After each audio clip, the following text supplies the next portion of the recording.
Katamarayudu craze కొండకి కూర్చుంది. Power star power మానియాకి ఈ ఒక్క పదమే పర్ఫెక్ట్ గా యాప్ట్ అవుతుందని చెప్పాలి.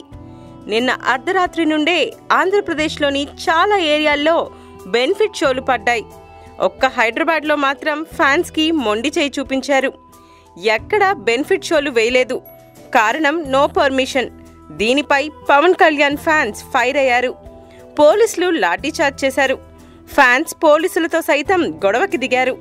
కూకట్పల్లిలోని భ్రమరాంబ, మల్లికార్జున థియేటర్స్లో కాటమరాయుడు బెనిఫిట్ షోలు వెయ్యకపోవడానికి క్యాస్ట్ ఫీలింగే కారణమని ఓ అభిమాని ఆవేశంగా చెప్పాడు.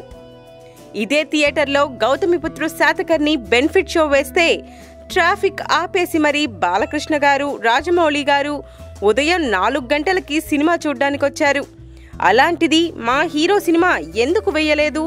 ఇది కేవలం కుల రాజకీయమే అని అంటే మరో అభిమాని మా హీరో సినిమా బెనిఫిట్ షో వెయ్యలేదు కాబట్టి ఇక నుండి ఏ హీరో సినిమా కూడా బెనిఫిట్ షో వెయ్యనివ్వమంటూ తన ఆవేదన వ్యక్తం చేశాడు.